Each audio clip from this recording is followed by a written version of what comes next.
How's it going? Hi. Thanks for coming, everyone. Welcome, welcome to Magic School. It seems so weird to be talking about darkness when it's so bright outside. It's like the brightest bright that ever brighted. But it's actually appropriate to look at things in opposition to each other. Especially, we're getting a big hit of that oppositional energy with the full moon. You guys know whenever the moon is full, that it's opposite the sun? You guys know that little mechanical tidbit? So it's really any kind of full moon situation is going to bring together an eruption of energy specifically because of that tension caused by the opposition, right? And we will talk a little bit about these lunar phenomena because I think when we're talking about darkness and shadows, the moon traditionally is kind of in charge of that world and those places. So what better time to talk about it than at the supermoon? Did you guys see the moon last night? It was great, right? Super magical. It was like yellow and gold. Did anyone else see it that way, right? Yeah, it was nuts. It was a total golden moon. Amazing and beautiful. So we'll get into that quite a bit today. But generally, I know you guys that have come to several of my lectures have heard me talk about darkness and the whole concept of separating good and evil. And we always know that causes a lot of problems, right? How many of you guys are 100% good and light and awesome at all moments of every time of your entire existence? Okay, good. You guys are at least honest. Other people, you guys, even saints have these issues, right? The St. John of the Cross came up with the dark night of the soul for a reason, right? Darkness exists. It's inherent in this reality and specifically in this place that we're all hanging out. And then also additionally inside of us as human beings. And it's a physical, scientific reality. So what becomes really interesting is that this large component of reality has become demonized. You guys think that's pretty weird? I think it's weird. It's like saying oatmeal is evil. Oatmeal actually just exists, like darkness. So if you want to say it's evil, you can make that choice, but it's incorrect, right? So I always like to point out that because something is dark does not mean it's evil. And of course, we've talked about where these affiliations arise and how seeing things that are dark as evil can cause such phenomenon as witch burning, as slavery of the entire nation of Africa. So this is a problem. This is an incorrect view that is a big problem. So we want to not do that. So don't do that, okay? Can everyone do that? To not do that? That's the first step, right? The second part that we want to realize when we talk about darkness is that it exists, and that means whether or not you choose to acknowledge it, it is present and real, okay? We all can make choices about our reality and what we want to include, right? Some people do it to a larger extent than other people, but it still exists, just like oatmeal, right? We can say oatmeal doesn't exist, la la la la la, just like darkness doesn't exist, but does that make it true? No. So let's just deal with the darkness already, right? Even in my lecture title, people get all freaked out like, ooh, shadow work. That's gotta be devil stuff. But you guys, guess what? So what if it's devil stuff? What do you guys know about the devil? Exactly. Right? So how about let's learn about it. Would you ignore that there's sharks in the ocean when you go swimming? Or are you going to learn, hey, guess what? There's sharks. So let's think about sharks and figure out what happens with sharks. Which one seems smarter? Right? If you don't want to give contraception to teenagers, does that mean they're not going to have sex? Absolutely not. So what we want to do is expand our awareness, not decrease our awareness. So whenever we want to look at dark, look at things that are hidden, look at things that are occult, the main agenda is to increase and expand your awareness of all of the myriad possibilities that exist here that we can get some kind of wrangle on, right? So don't be scared, right? People get scared of the dark, but guess what? The dark is so prevalent, it's there every time you close your eyes. You can make dark right now.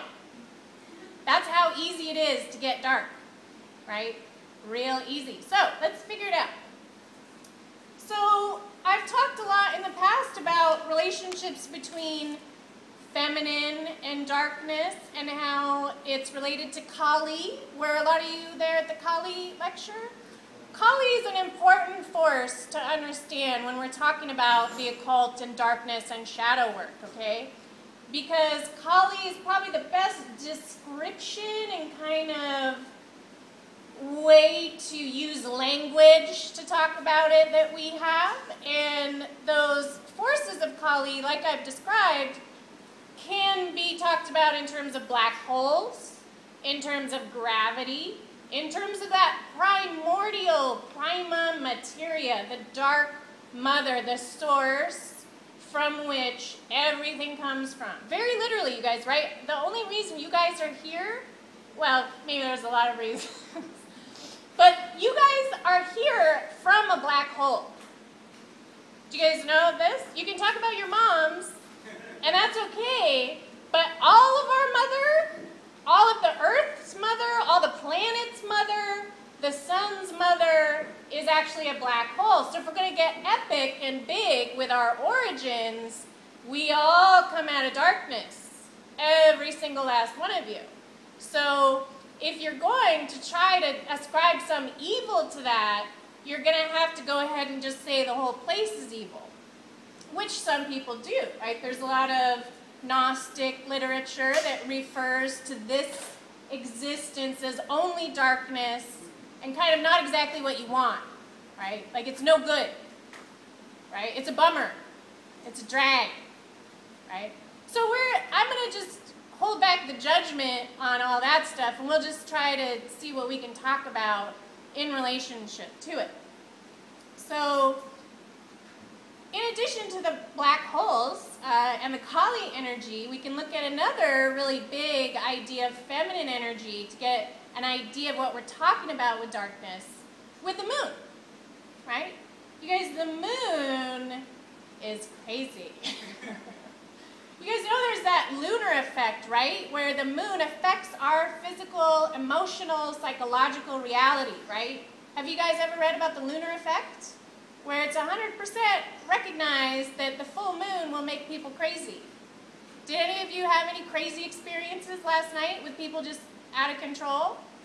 Or getting violent, or losing an emotional temper, right? That's actually verified scientifically by several scientists, okay? If you Google lunar effect, you'll see there's people that study this. It's not a joke, right? The moon controls your physical body if you are a female, okay? They still have yet to define exactly why the satellite could affect female menstruation. It doesn't really make much sense. You'll hear again people say, oh, well, it's because of the tides. What does that have to do with your womb? I don't understand. And the gravitational pull. They kind of try to describe it in that way, but it's not a very good description, in my honest opinion. So, if we go back to primitive cultures and the way they describe the moon, you guys are going to find that the moon goddesses also rule the sea and menstruation and femininity. You guys know what I'm talking about? These goddesses include people like Maja in the Santeria tradition. They're the Archangel Gabriel. They will all have these traditions where whatever is the symbol of the moon is also the symbol of the sea, of birth, of femininity, of all those things ruled by darkness, right? Dreams, too, for that matter. They all kind of lump them together in a big pile. Now, the affiliation of the moon with the sea is another biggie, right? So, the ocean and the moon's relationship to each other Have any of you guys read about that gravitational effect between the moon and the sea? This is important because when we can think about Kali as like gravity, right? As gravity is the thing that makes the forms of other things, of that like cup that you just pour everything in and then you get like a dog or a planet or whatever. It's the thing that holds all this stuff together, right? So there's this phenomenon that they call the dark side of the moon. Have you guys all heard that Pink Floyd album? You guys, originally it was called the dark side of the moon, but they changed the name to the far side of the moon. Do you guys know this? The scientists officially changed the name from the dark side of the moon to the far side of the moon. You know why? Because dark is too evil. So this is how deep it goes. They can't even call it dark because it's too offensive. So what happens in the reality of the moon is that there is a side of the moon that you guys will never see and that is not visible to us on the planet Earth from our perspective. The first photographs they took of it was with the Apollo mission, and that was, of course, in the late 50s and early 60s. And this dark side of the moon, or the one that's hidden from us, is because of the moon's relationship with the ocean. Okay? The ocean and the moon are fascinated with each other. So it's like the moon can't look away from the ocean. This is literally what happens, you guys. The moon won't turn on its axis because it's looking at the ocean always.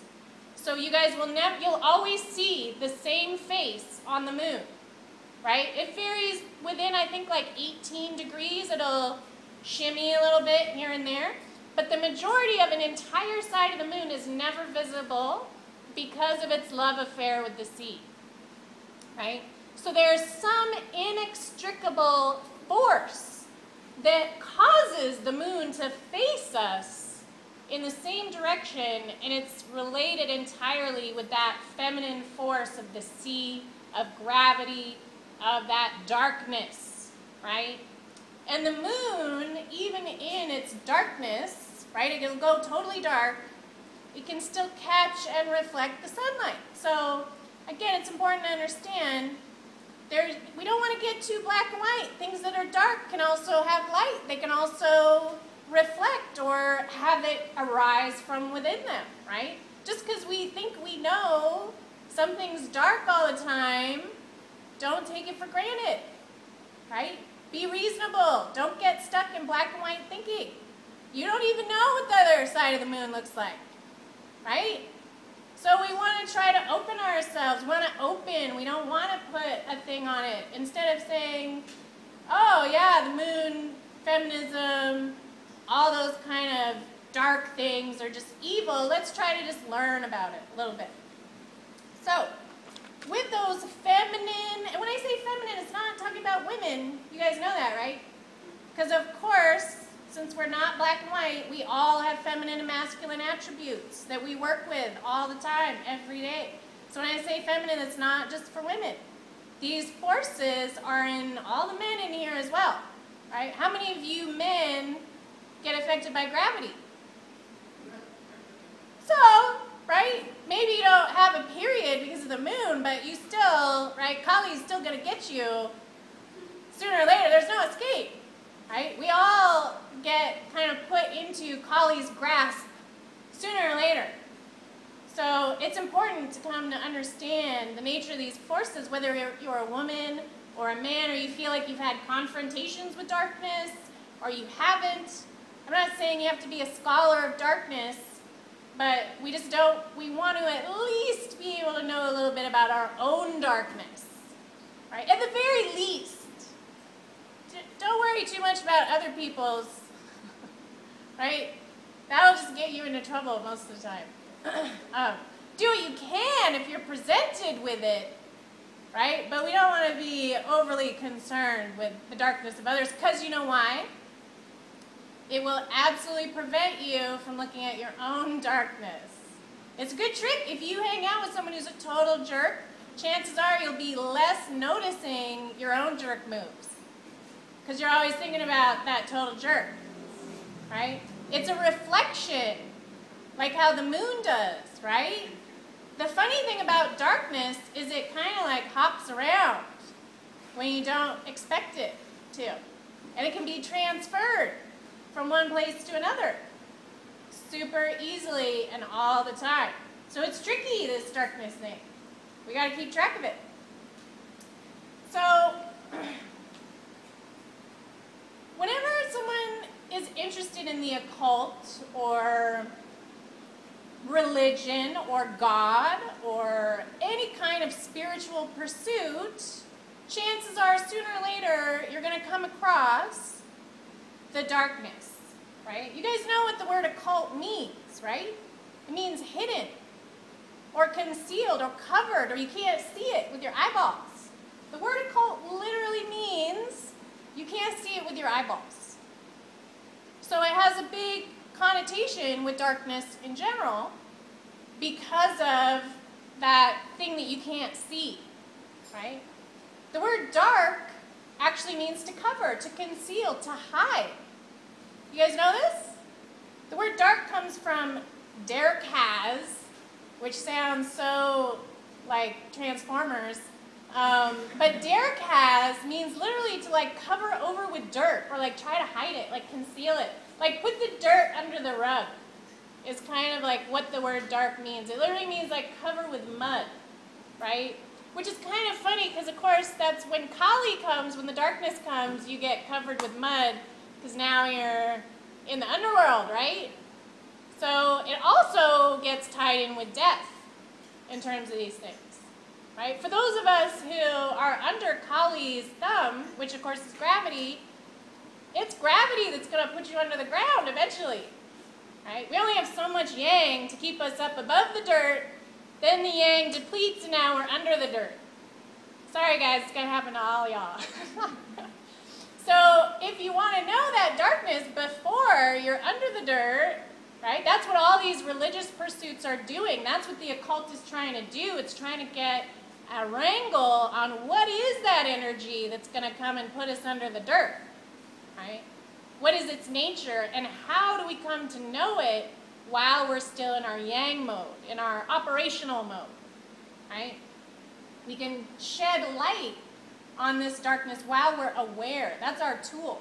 That's what the occult does, right? The whole purpose of the occult is to see into dark places that are hidden, right? Now this is done in a lot of different ways. You can do this through divination, through subconscious techniques, which we'll be talking about. You can do it through ritual work. You can do it through meditation, right? So when we think about the occult, just think of it like seeing things you can't see with your eyeballs, right? Learning how to see in the dark is really what the occult is. And if you think about, like I said, how much darkness is and when, how often you guys go into the dark, that's every night of your life. Half your life is spent in darkness. You don't want to know what's going on there, what's happening? It's just shocking to me. People are like, yeah, I just go to sleep for half my life and then I'm under the earth, right? So, I don't know, to me, I want to find out about it. That's just maybe because I'm cantankerous. So, to talk about darkness in the occult context, we're going to go into the subconscious stuff, right? And this is a little tricky because there's, again, it's dark. No one knows what the answer is. We don't know. What is the subconscious? You guys even know what the subconscious is? How many of you guys know what your subconscious mind is? Nobody knows. A lot of people will argue about it, right? Freud had an idea. You guys know, Freud actually hated the word subconscious. He used unconscious, and he said everybody's using the word subconscious wrong. He was like, that's not what it is. And all the New Age people will use it in terms of like this other being that you can kind of get access to or like channel, right? So there's a lot of people that talk about it a lot of ways, so we're not going to be able to really define it. But what I'm going to do is we're going to try to look at from a few different people's perspective. So, the subconscious mind, for Freud, the way he talks about it, he says it's just unconscious. In other words, you're not aware. He breaks it down to two things. You're either aware or you're not aware, right? Conscious or unconscious. I'm either talking to you or you're passed out on the floor, right? You know your body, your heart's beating, you don't know your heart's beating. Pretty simple, right? It's total logical. Are you there or you're not there? Are you there and there's something else not there? Yes. You guys are all conscious what I'm talking about, and your subconscious is absolutely part of you right now also. It's not only with you when you're asleep. You guys know? What's an example of when your subconscious takes control of you when you're awake? Danger. Driving. Sure, driving. Absolutely.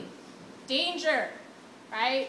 If you want to get a subconscious reaction, stand in front of a mountain lion and see what you'll do. If you've had no training or don't know what a mountain lion is, if you want to find out what your subconscious is, you can go ahead and put yourself in that position and see what happens, right? Dealing with danger will erupt it whether you like it or not.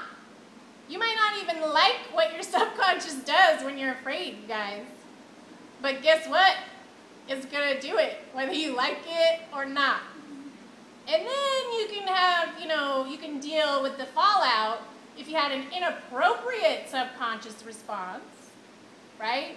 But controlling it, getting to know it, paying attention to those responses, that's how you're going to know what your subconscious is and who you are in that place. Look at your subconscious responses to things. Pay attention to those. Don't just be mad at them and be ashamed of yourself. Don't just do that, because everybody does that, right? Everyone's going to have some inappropriate subconscious response to something, right? Has anybody ever not? I do it a lot, so I like to pay attention to it and be like, wow, where did that come from? The subconscious, whenever you say, where did that come from, chances are that's your subconscious reaction, right? And you have no idea what compelled you to do it. That's what Freud says. It's an uncontrollable compulsion, right? Uncontrollable compulsion that you are not in charge of. How do you guys feel that you have uncontrollable compulsions that you are not in charge of? That's Invasion of the Body Snatchers style, right? That there's some other thing that's you, that's not you, that lives with you, that does stuff that you don't like. What? That seems really crazy, that we just accept this happens as human beings. We have no idea what the heck is going on, right? I don't know, it seems pretty crazy that more people aren't interested in getting into this stuff, to me. So, Freud said it's like that kind of thing, and that every person has their own compulsions and drives and subconscious that they have to deal with. Then Carl Jung comes along and he says, well, wait a minute, there's also this collective unconscious mind, right? It's not just everyone's personal compulsions. You guys, we have a collective darkness as human beings. And then also as a planet, if you include animal consciousness, plants, trees, there's a collective subconscious that's making these compulsory decisions and choices as well. How many of you guys have ever thought about that before? That the things that you're compelled to do, maybe like every other human being on the planet Earth will also have those types of compulsions. That is profound. That is profound, right? So Carl Jung made that important distinction that, hey, we're not just all separate in our little crazy person living in our brain. In fact, we all have a crazy person in our brain, right? So that deserves some attention, no matter what you feel about darkness and evil and all of those things. We can say that serial killers are evil. We can say that entire countries are evil, right? We can say, ooh, Muslims are evil. But guess what? There are people like you, so that's a problem. We can't just make those distinctions. We got to look at what is this compulsive force driving those particular actions. How about look at it in that manner instead, right? It's just better than doing that black and white thing and ascribing judgment on these compulsive actions, right? It works better. So, a lot of people will only talk about Freud and Jung when we're talking about the subconscious. But you guys, who else has been dealing with these kind of things for a super duper long time? Witches, absolutely. Shamans, healers, anyone that deals with death is going to have a little wrangle on this. And for people that are scholars, if you want to only look at Jung and Freud and the psychologists, that's okay. But listen, you're leaving out a huge amount of darkness in your darkness investigation. You're only looking at two dudes' idea of darkness. Why would you do that? Right? You know, where Freud gets his ideas is from Paracelsus and the alchemists. Okay, Paracelsus actually was one of the first people to talk about the subconscious or unconscious mind in a way that was presented to a lot of like important Europeans or like doctors and people that knew stuff, right? Paracelsus could talk about it and not be burned as a witch, although he did get in a lot of trouble all the time for being really grumpy and mouthy. So, that is what alchemy is as well, which of course, if you guys know about alchemy, it's reconciliation of opposition. What did Carl Jung study? Where did he get his idea? What made him realize that there's a collective unconscious? Did he have that realization from his own subconscious? No, he was in fact reading lots and lots of books about alchemy, which all talk about the same subject. So, we're not going to stop at Freud and Jung. We're going to go back to their sources, which of course goes to alchemy. And you guys know how alchemy talks about darkness? In terms of the prima materia, that dark mother, the sun and the moon, and the reconciliation of those two. So they don't separate darkness out. It's included in the whole to-duty. It's a part of physical reality, according to the alchemists, right? So we want to try to realize this isn't just a psychological discussion. Again, it's about us as a human species, as human beings, because everybody has it. So don't think that you have some kind of psychological problem because you had a subconscious reaction. You guys see what I'm saying? That's not good enough to mean you have a mental illness because we're all doing it, right?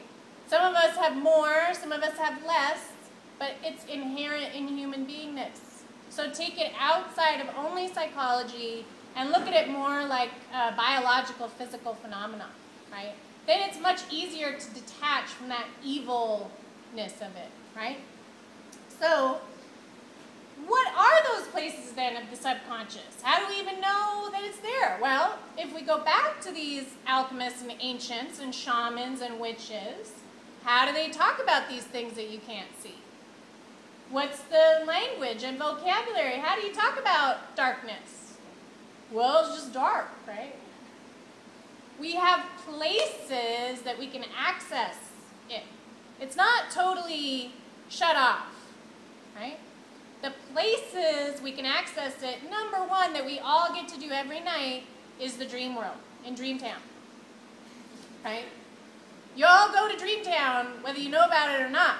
If you don't know your dreams and don't remember them, that doesn't mean you're not dreaming.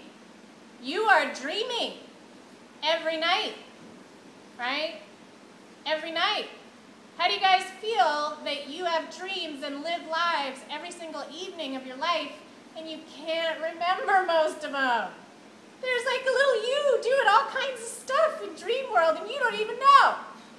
You have no idea what the stuff that little you is doing in dreamland, except for the dreams that you remember, right? How many of you remember all your dreams? Yeah, it's really crazy. Right?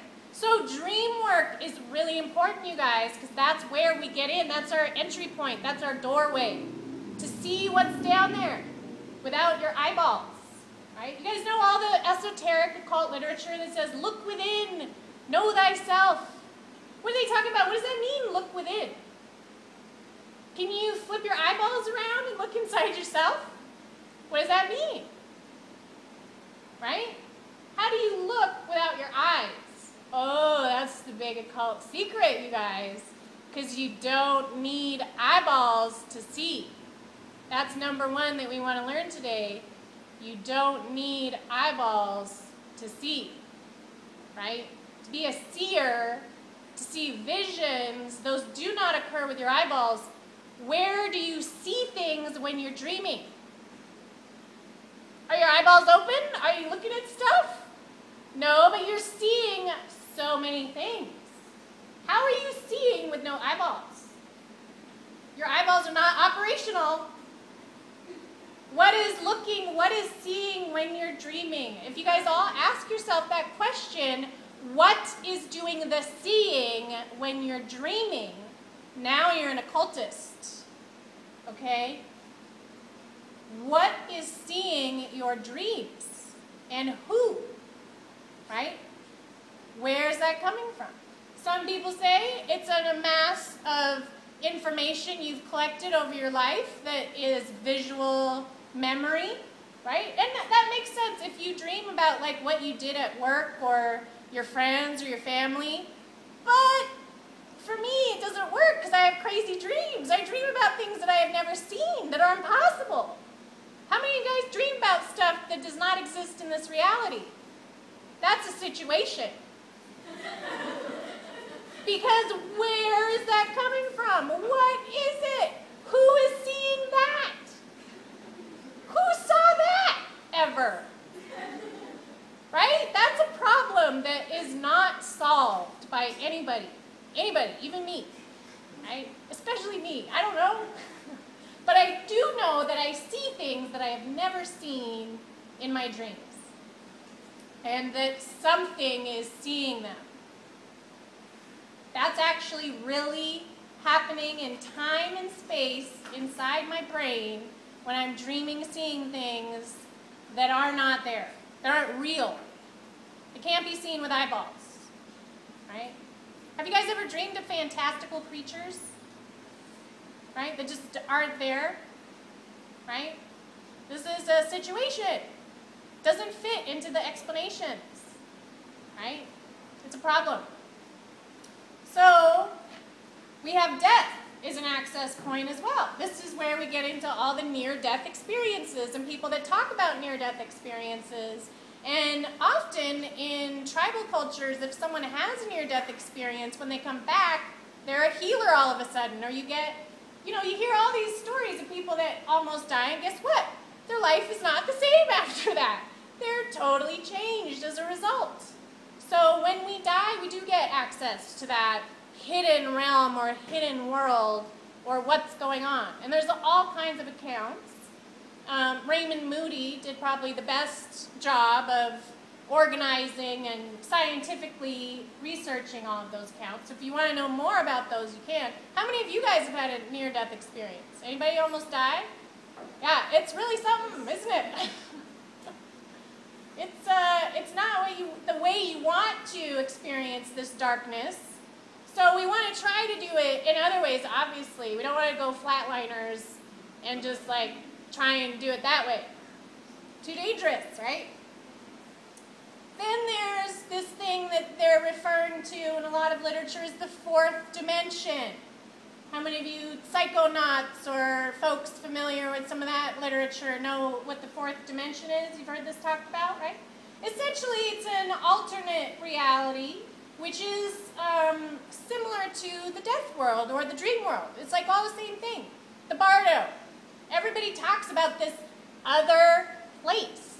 That's not this place, but that's here, and that you can go to, and that you do go to every single night when you dream, right? And that's where your other you that's seeing your dreaming is going, to the bardo, right? And every single culture talks about the bardo and has a version of it, right? It's talked about in Egypt, it's talked about in Aboriginal cultures, it's talked about all over Africa, all over Europe. This is not just something that people access through pharmaceuticals, right? This is a real, unreal reality. I'm going to say that one more time. There is another real, unreal reality that hundreds of millions of people over the course of time have experienced while they're waking, and then you guys all do it while you're sleeping. Why doesn't anybody talk about that in the general populace?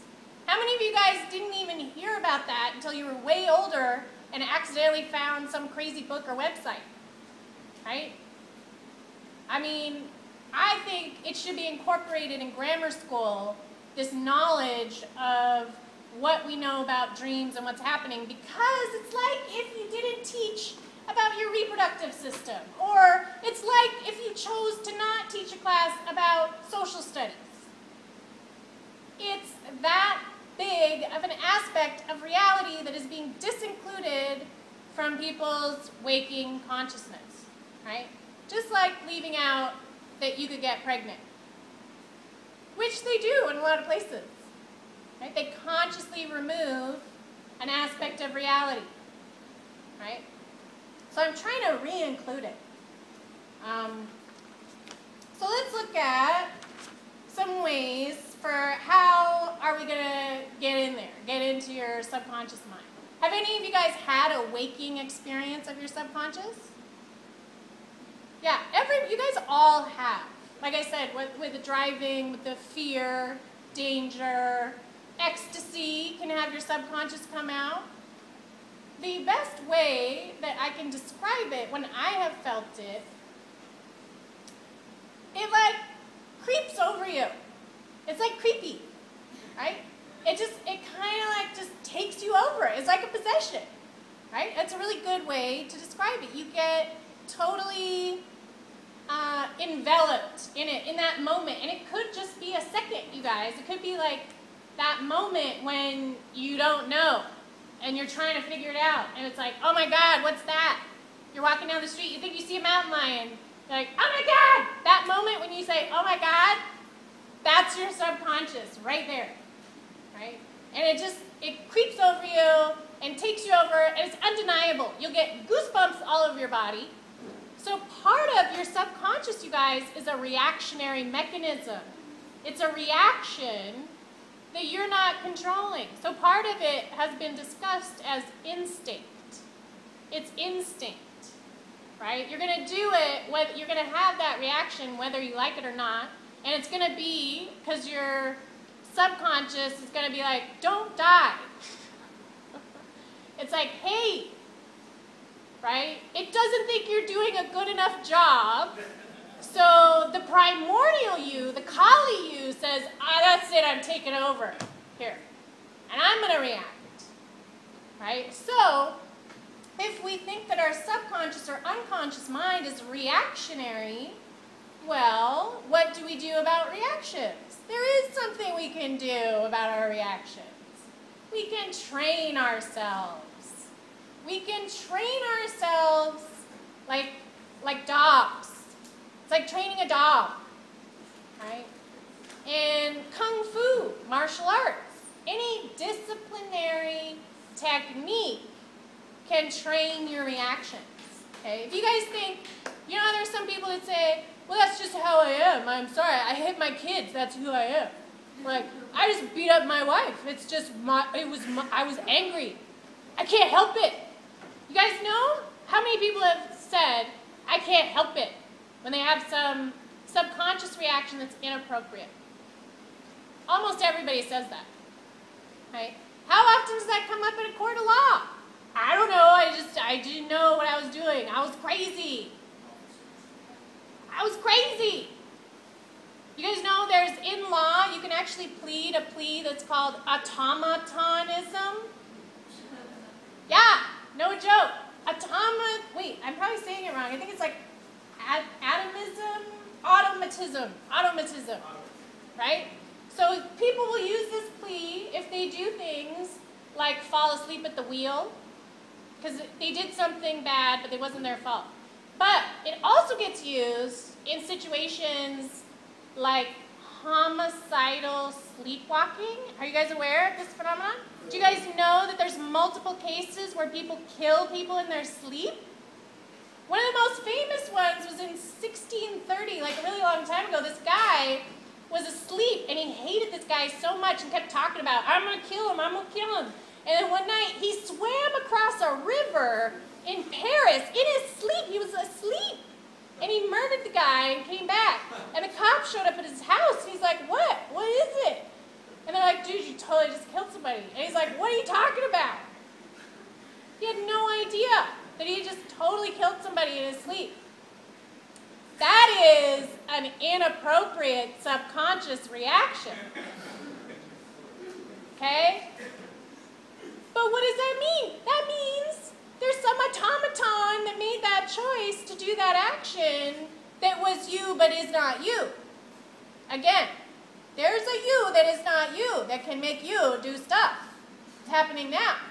The you that is not you making you do stuff is making you breathe, is making your heart beat, is making you sweat in the heat. It does a lot of stuff, this you that is not you. It does, in fact, all your dirty work is what it does. Right? All the dirty work. Even murdering people in the middle of the night. Right? So, this phenomenon, it happened also, people use it. There was, in 1858, there was a gal named Esther Griggs who became a very famous case because it's so sad, she murdered her child by throwing it out the window because she was having night terrors that the building was on fire. So her you that was not her thought in its brain that there was a fire in the building, and she was asleep, completely asleep. She was having a nightmare, right? Inappropriate subconscious reaction, right? That's crazy.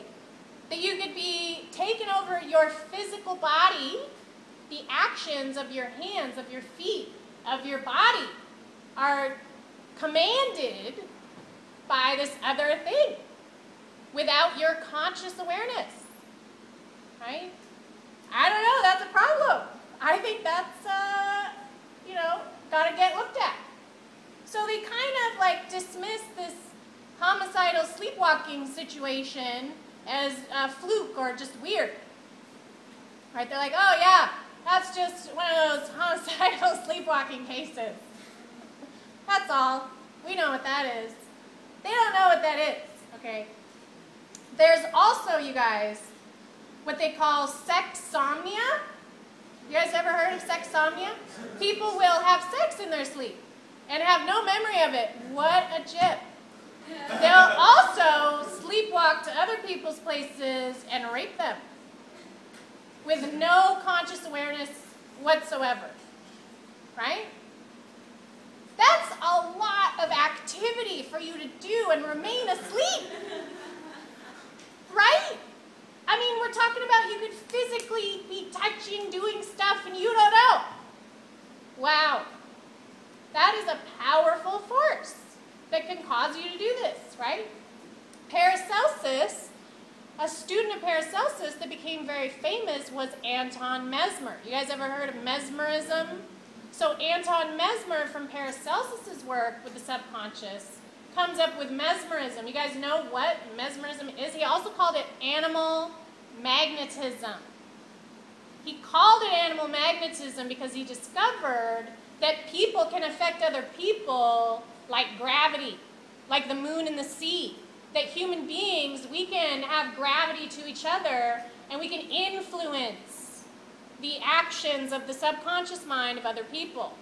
You guys want to know the best example of this? Look at propaganda.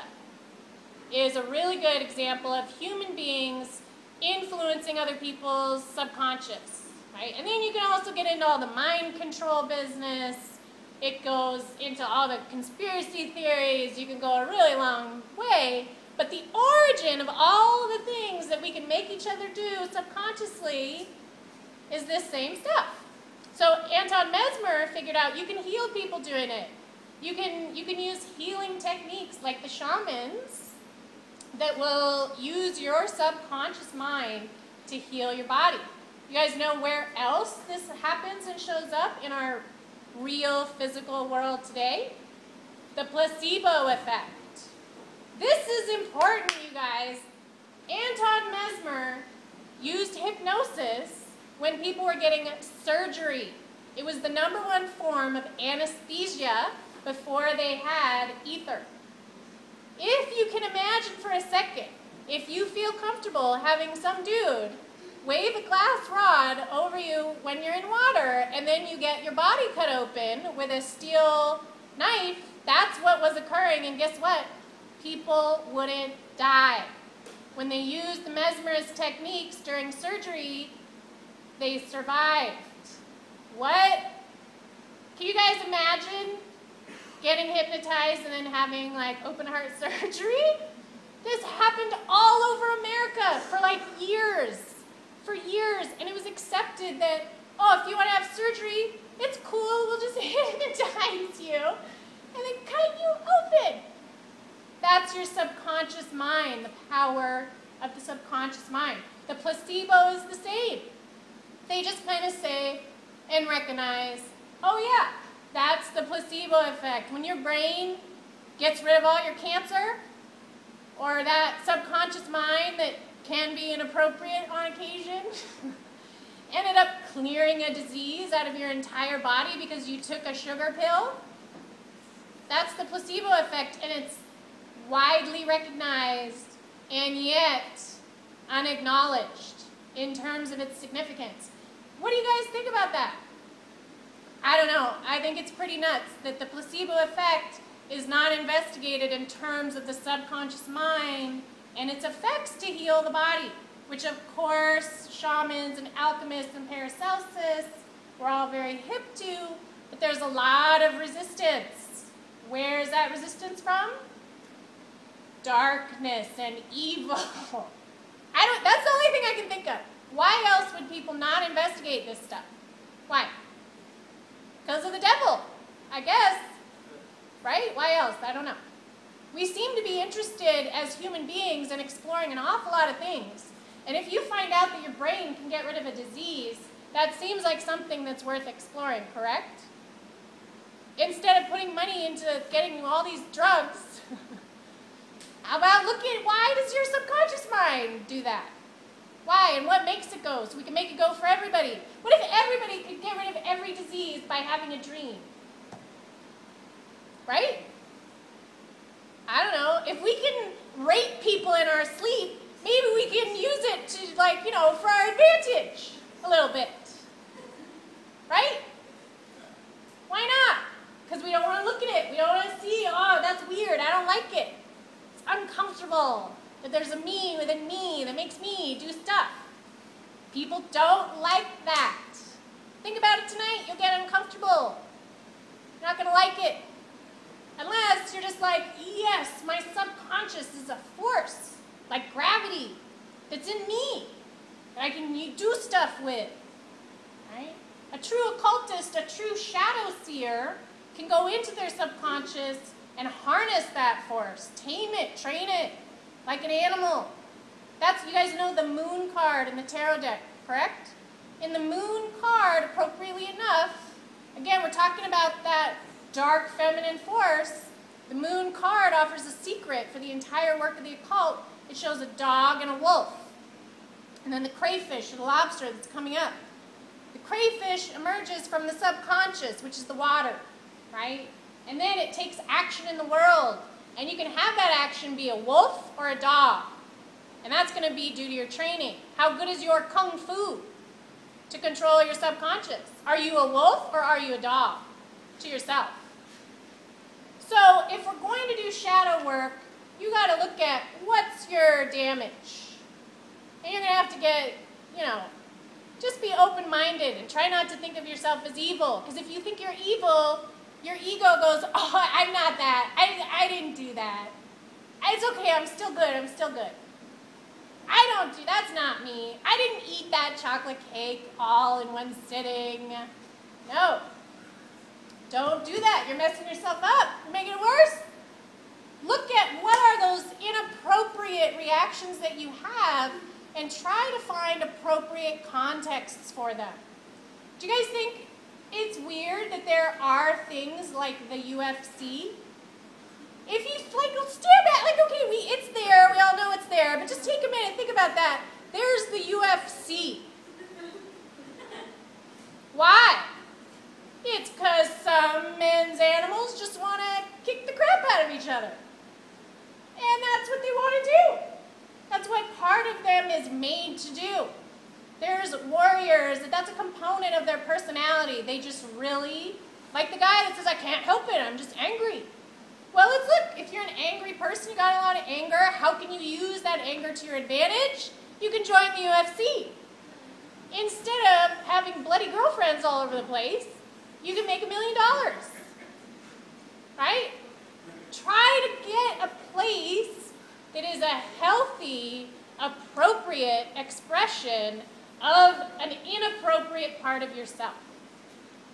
We could do this for a lot of things, it's not a big deal. If you want to eat a whole chocolate cake, right, a good way to let yourself do that without causing yourself damage, you can maybe have like a little gluten-free one, or just do it once a month, or, be okay with it. How about, two, just say, you know what, I'm going to eat that cake, and I'm going to love every minute of it. I'm going to love it. Right? Allow your shadow to emerge from yourself, and in a way where it's not going to just kill everybody in front of you. You can totally train it to do that. That's wolf versus dog. Right? That's what I'm talking about. If your subconscious urges are really just terrible, and you just are that thing that has these terrible urges that take you over, and you can't find an appropriate place to put them, you might want to tell some people about it. Try to get some help, right? I know it's like everyone's afraid to say certain things because people get weird to you. If you say I just like to beat people up. No one likes to admit their shadows because we're all really judgy. So it precludes sometimes the people that become criminals, maybe they just couldn't find an avenue to express that shadow. They got really ashamed about it, and then it just turned into something worse, right? Where now it's a compulsion where they can't. Now it's the wolf, right? Now they're going to shoot everybody in the school because their shadow didn't get acknowledgement, didn't get recognized, and it grew to such a large proportion that now they're raping people in their sleep. Does it have to be that extreme? I don't think so. I mean, this is the thing, you guys. What are you going to do with your shadow?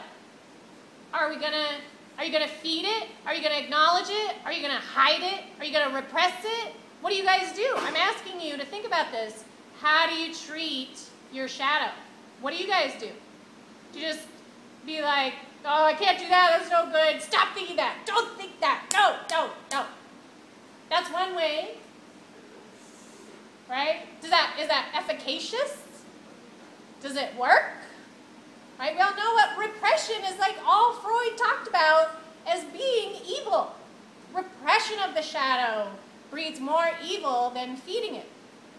Now what you do want to do is, again, we want to feed it in appropriate, healthy ways. And if you can't find an appropriate, healthy way, go ahead and get some help, right? Don't be shy. Say, hey man, I think all this weird stuff all day. How about you guys? Do you guys think weird stuff all day? Check in with people, talk to friends. Most of the time people, I see a lot of clients and people come in and they're all sketched out about something they think they did and it wasn't bad. And I'm like, I do that all the time. Sometimes the things you think are bad about you aren't even a big deal. In fact, most of the time. Right? Not always. Some people have some pretty big deals going on up there, or in there, in the crazy person, in the wolf. Right? So we want to pay attention to those too. Don't just not pay attention to your UFC guy. Right? Your UFC guy is stronger than you. Your UFC guy is stronger make you rape someone in your sleep. So do you think it's a wise decision to just deny the UFC guy everything? I don't know, try to figure out how to get it out. You can do it through artwork, through creations, through music, right? You can pretend, you can make a play where you're the devil. What? D&D, role-playing, right? You guys, we all role-play so much, and you don't even know. So, I mean, I always love Ren Fair and stuff like that, because these people, they're just dedicated to their subconscious need to be that, right? All those people at Comic-Con that dress up in costumes, everyone makes fun of them. Hey, man, at least they're being their wolf, right? Without shame. If you're gay, be gay. Don't be weird, or your gay wolf will eat somebody. If you don't feed your gay wolf, it's gonna eat all your friends, right? So feed your gay wolf, right? As long as you're not hurting people, you guys, don't be so weird about yourself, right? There's a lot of things we can do that aren't so black and white or good and evil that'll fall somewhere in the middle, and then you'll be a lot happier person. Do subconscious techniques. Do dream work. Pay attention to your dreams. Do lucid dreaming. Write your dreams down. And most importantly, the most important occult technique, you guys, I'm going to give you a big secret, to come into contact with your subconscious awareness, meditation. You just got to meditate. If you could not be a serial killer because you meditate 5 minutes a day, that's pretty good, right? That's a perfectly viable alternative to eating everyone with your gay wolf. And just meditate, let it arise. You guys, your subconscious arises when? In the dark, at night, through fear, through the unknown, through your automatonisms, these uncontrollable reactions. Keep track of those things. Look at those things. Get into them, right? Acknowledge them. Say, oh, I just want to kill that guy right now, right? And maybe if you say it out loud, you can release it, right? Get over it. But if you just keep it inside and get all weird, you're going to swim across a river and kill him in your sleep, right? So expression. Freud was very big on expressing these things in one way or another, and that would in effect cause a cure, right? So if we want to be shadow seers, if you guys want to heal diseases, if you guys want to know what is making your mind do the placebo effect, start going into your own darkness. What are you afraid of? Fear is like the #1 way that we do this, right? You guys, it's Star Wars. The whole thing is Star Wars. If you want to be Luke Skywalker, you have to know that you're Darth Vader. If you don't accept that you're also Darth Vader, you're going to be a not very good Luke Skywalker. You're only half a Luke Skywalker, because all your Darth Vaderness is unknown to your conscious awareness. So everybody's just got to know they're Darth Vader. And then additionally, we have to know and recognize there's an uber Darth Vader that encompasses us all, right? Accept that, understand that there is for every hero a villain in all the stories. How many hero stories have you guys heard that don't have a supervillain? Who's the supervillain? The hero, except only the wolf. The villains are all the super gay wolves that now are like, you know, like, hey, why don't I get to do stuff too? But the heroes have been super gay wolves too, so you can't, like, extricate them from each other, you guys. They belong together. All the hero stories with villains are talking about the same person. The hero and the villain are the same individual. That's when we get alchemical, right? When you make those recognitions, when you don't just how many of you guys ever identified with a villain in a movie or a story growing up? How many of you guys told anyone else that? That's good. I like that. Most people, they all want to hate the villain. Boo. Boo, whoever our enemy is. Boo, Iran. You guys stink, right? Boo. Take your pick. Everyone's just going to, that's where the haters come in, right? And haters are the best way to get your wolf to come out, right?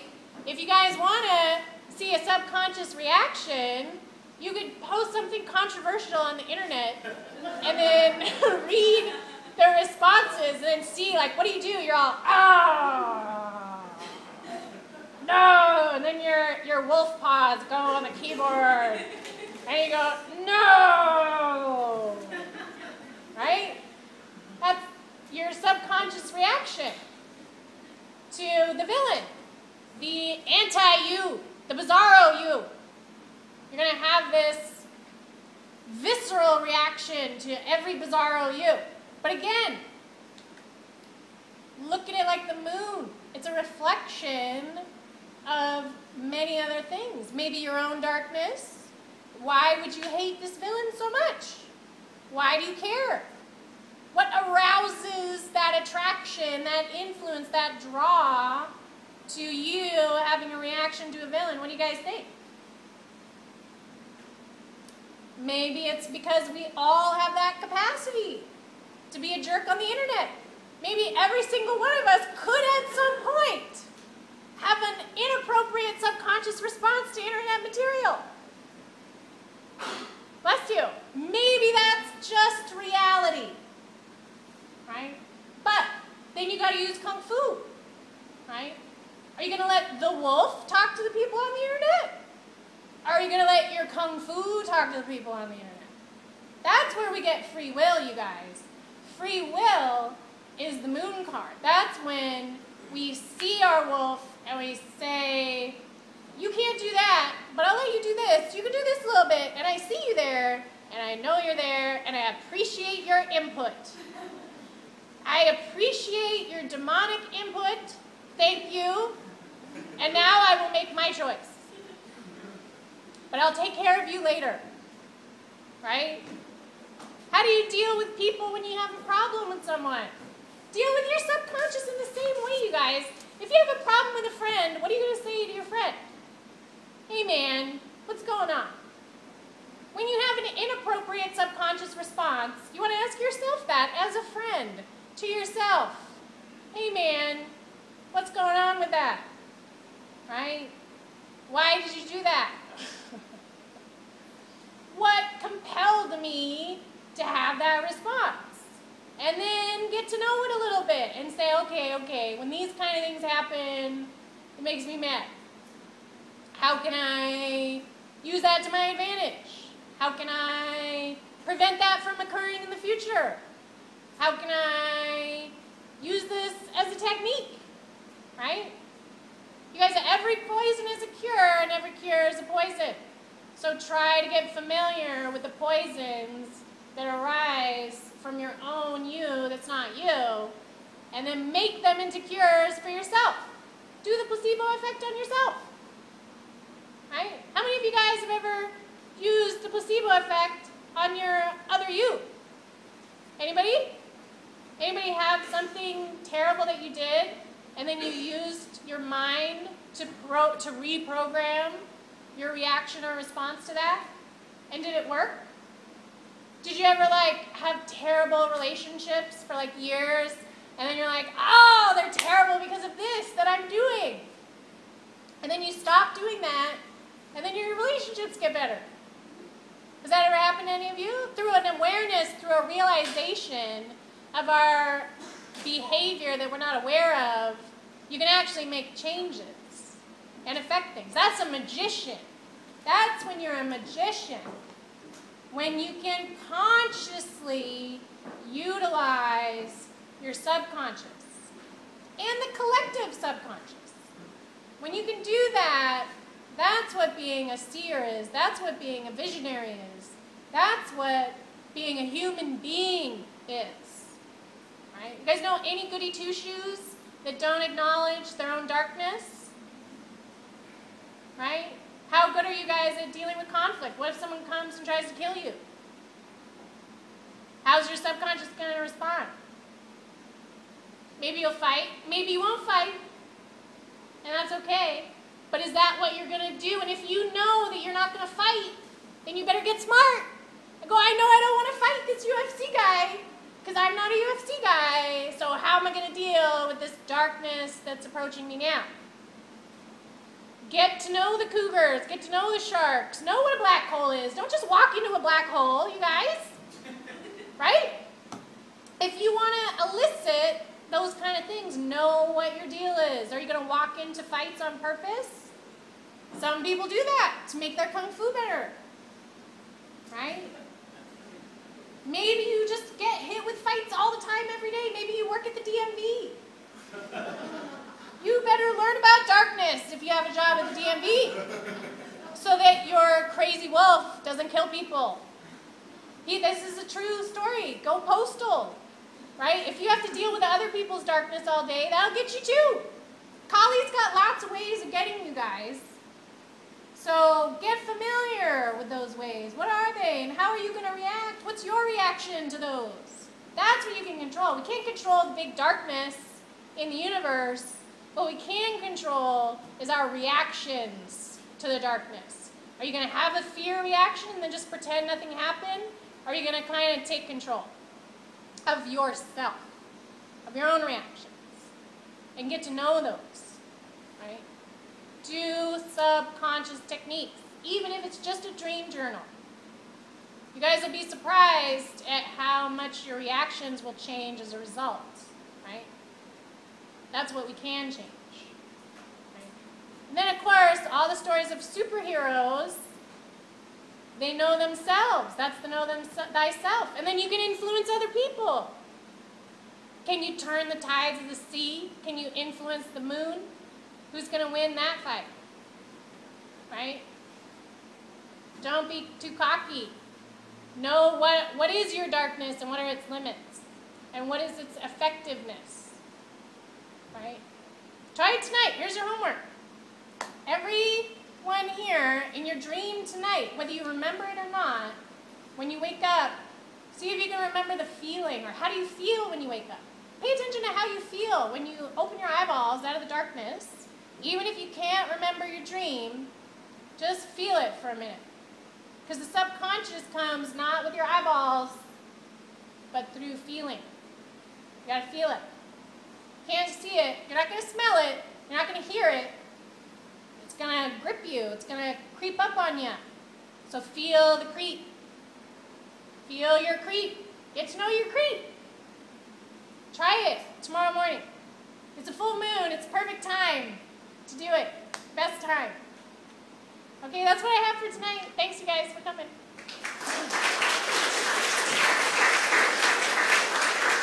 And I do have an announcement. We have Gary here. I don't know if you guys saw the flyers in the back about the synchronicity event in Joshua Tree. Maybe you can let us know a little bit about it. There's a lot of really good speakers.